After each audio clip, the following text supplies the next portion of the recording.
Dear boomers, I am a red diaper baby. What does that mean? What does that mean? It means that I was born in the early 50s, early 1950s, right after the World War II ended. And as a consequence of that, there was a communist scare, Joe McCarthyism, and that sort of thing. Anybody who was labeled a communist would be Joe McCarthy was very much like Donald Trump. He singled people out and he punished them. Now, as far as my family was concerned, we were not communists, but anybody who was a Democrat was labeled a communist, very much like today. In today's world, just because we are Democrats, we are commies. And I must say, I had thought that that kind of thinking had ended after a certain point. I hadn't really noticed it for a while, but these characters have brought it out of the closet again.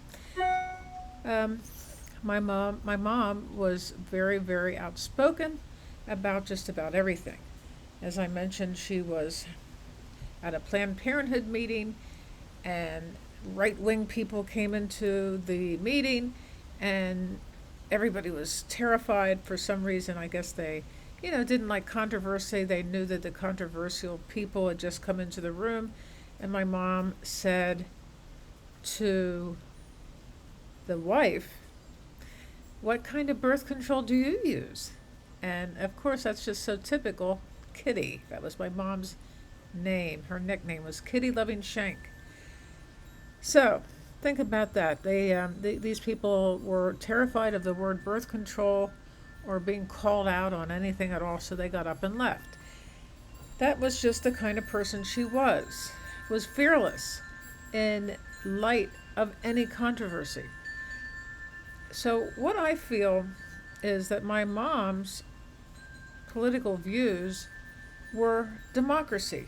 We had an open door policy at my home. People would come in, sit around her. She liked round kitchen tables. We'd sit around, drink pot after pot of coffee, and talk about politics. Um, the Vietnam War, our family was against the Vietnam War. We were active in the civil rights movement. My mom was into the Catholic Worker, which I came to realize was branded as a communist newspaper back in the day. So, a red diaper baby. Pretty much we were insulated from the hate that was coming from the community regarding my mother's political beliefs. Now, my father went along with my mother and whatever it was that she believed, and he always would say, if you can't beat them, join them. And one morning in particular, I was about 8 years of age, and the doorbell rang, and I went to the door, and there was a gentleman standing there. He said, "We've come to pick up the body of your Kitty Loving Shank." And out in the street was a hearse. And I'm going, well, my mom's here. You don't have, whatever it is, go away. I mean, it was like, oh my God. Now, I don't remember being particularly traumatized by this event, and I think it was because my mother thought it was funny. She did not have a fear about it, as so many may have. It was a hate crime, and she was very strong in the face of these kinds of crime, of these sorts of criticisms of her. She knew that America stood for all kinds of wide-reaching philosophy, that in a democracy everybody has a say, and I believe my home was a democracy. So, Joseph McCarthy was a topic of conversation around our dinner table at times, as being kind of like an enemy of democracy. That's what I think. Joseph McCarthy, was an enemy of democracy. He was a fascist, just like Donald Trump. So that that was interesting. Because I was the youngest of all the siblings, and I was in diapers at the time. That was why I was a red diaper baby, and my siblings weren't as much, maybe, or maybe as an overall metaphor they were, but in reality, I was the young one, I was in diapers, and I was the red diaper baby.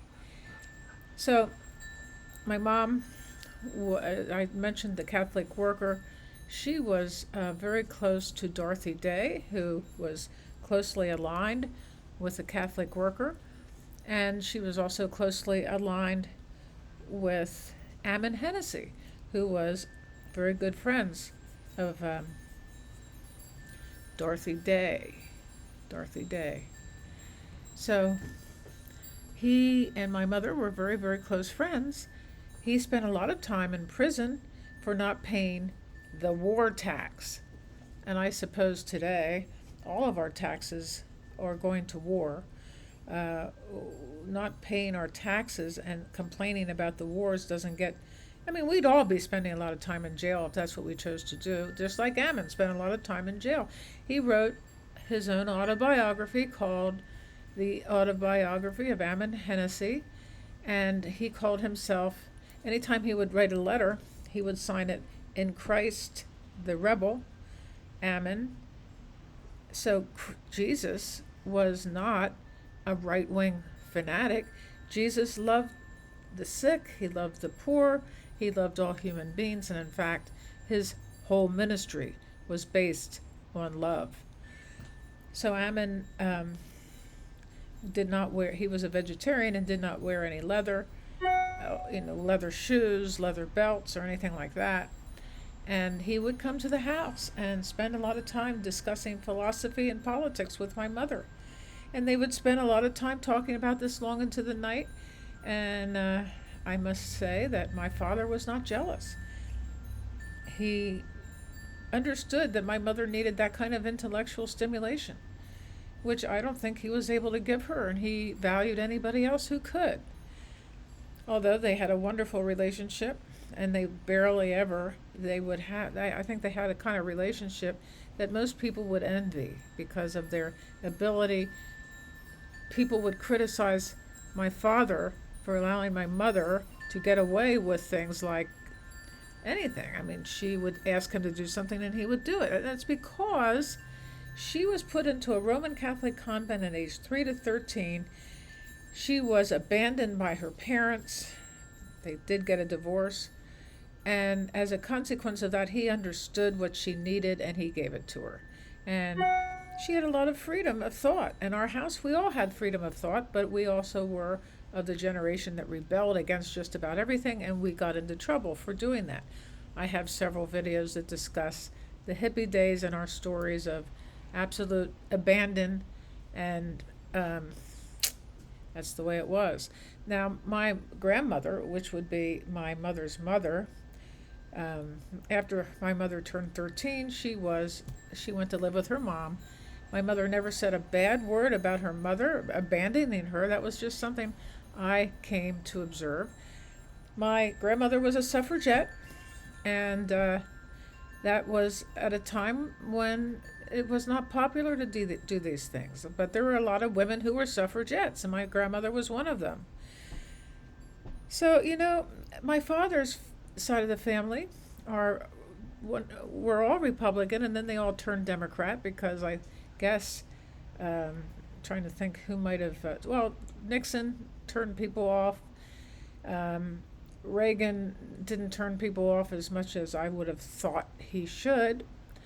It was just that the kids, my cousins, decided to become Democrats, and maybe that was what influenced their parents.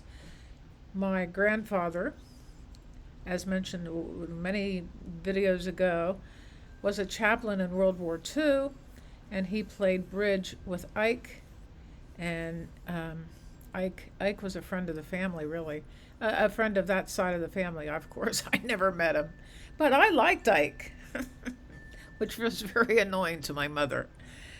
So, it's like on my mother's side of the family, it was much more complicated because my grandparents got a divorce when she was 3, and that was why she was put into a Roman Catholic convent. And, I don't envy her for that. Oh my God.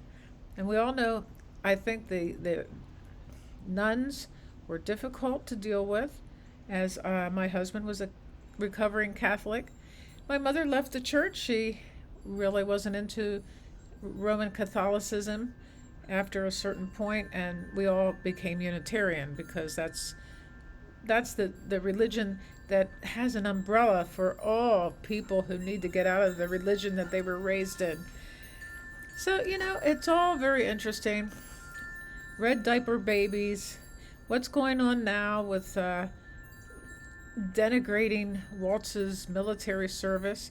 Just lies. He had decided to get into Congress several months before he was asked to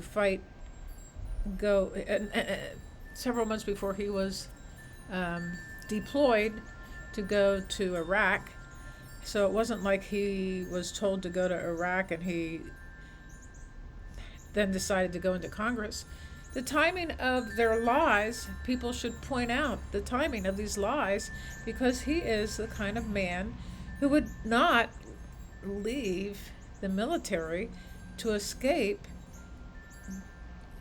war. So he actually spent 20 years in the National Guard, and he could have retired then, but spent 4 more years, and at which point he decided to extend his service to the country by becoming a congressperson in the U.S. House of Representatives. I talked about Waltz in the last few videos. I believe he's the best thing to happen since sliced bread when it comes to vice presidential picks, because he is an unapologetic Democrat, which was what my mother was. In other words, they embrace the controversial topics. For so many years, Democrats were afraid to use the word abortion. But what is much more appropriate a word than abortion is reproductive freedom. To use, in fact, they're coming after our birth control too if we reelect Trump. And I even think condoms would be off the tables, which would be a terrible rise in sexually transmitted diseases. Okay, so what we have here is a return to democratic principles that is embodied in Kamala and Tim Walz. They are unapologetic in the way that they present their policies and their vision. And that is why I am so happy that they are on the rise. And these press conferences that Trump gave yesterday, going on and on and on and telling lie after lie after lie. Why don't they just stop him? Another thing, Ben Masala said on Midas Touch, by the way, that's a wonderful, wonderful YouTube news channel, which is actually taking over the polling. They're more widely viewed than CNN, MSNBC, and Fox News. I mean, it's a great news channel because they uncover stuff. And yesterday, Donald Trump was madly tweeting, or maybe his Truth Social network, putting stuff on there from the QAnon, from a QAnon place, representing Kamala as, in some sort of racist way, and one after another. He was obviously using artificial intelligence, or maybe his son was doing that for him, because he is just as bad as far as hate goes. So, the press has not been reporting on these terrible memes that Donald Trump is putting out. Why? Why are they not reporting on this stuff? This hate, it's hate crimes. That's what it is. Oh my goodness. So going from red diaper baby to this wonderful campaign of Harris and Waltz, I feel like we have come home again. And that is what is happening. Nobody is really happy. Anybody I know, we're just waiting to get out in the streets and start canvassing. That's what we're trying to do. There's going to be a video that pops up here. Enjoy it, and I will see you soon.